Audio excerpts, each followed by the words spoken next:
Aravalli hills north west India का एक बहुत पुराना और इम्पॉर्टेंट माउंटेन सिस्टम है जो डेजर्टिफिकेशन, डस्ट मूवमेंट और रीजनल क्लाइमेट बैलेंस को रेगुलेट करता है।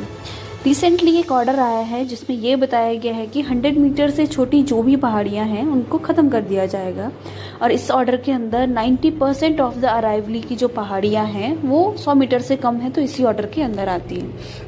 तो इससे उत्तराखंड पर डायरेक्ट इफेक्ट तो नहीं है, लेकिन स्ट्रॉन्ग, इनडायरेक्ट और बहुत लॉन्ग टर्म इम्पैक्ट्स हो सकते हैं। अरावली रेंज राजस्थान और हरियाणा साइड से उठने वाली जितने भी धूल है और जो हीट है उसको पार्शियली ब्लॉक करके रखती है। जब ये हिल्स डिग्रेड होंगी तो जो धूल के पार्टिकल्स हैं, जो एरोसोल्स का लोड है, वो डायरेक्ट इंडो जेंजेटिक प्लेन्स में आएंगे और वहाँ पूरा धूल बढ़ जाएगी, जिससे प्रिवेलिंग विंड्स के साथ उत्तराखंड के फुट हिल्स और वैलीज तक पहुंच सकता है। इससे एयर क्वालिटी खराब हो जाएगी, विजिबिलिटी कम हो जाएगी और रेस्पिरेटरी हेल्थ इश्यूज बढ़ जाएंगे, मोस्टली इन देहरादून और हरिद्वार वाले इलाकों में।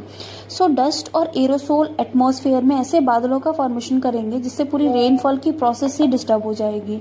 सो फ्यूचर में उत्तराखंड में मानसून रेनफॉल के अनप्रिडिक्टेबल पैटर्न्स आएंगे, short but intense rain events हो जाएंगे, स्नोफॉल विंटर में कम हो जाएगी, गर्मियों में ज़्यादा हो जाएगी, क्योंकि जो हमारे ग्लेशियर्स हैं उनका अल्बिडो कम हो जाएगा, सन की रेज डायरेक्टली रिफ्लेक्ट नहीं हो पाएंगी, गर्मी बढ़ जाएगी जिससे स्नो और ग्लेशियर मेल्ट तेज हो जाएगा, आगे फ्लैश फ्लड्स आएंगे, लैंडस्लाइड्स होंगी, ग्लेशियर लेक आउटबर्स्ट हो जाएंगे।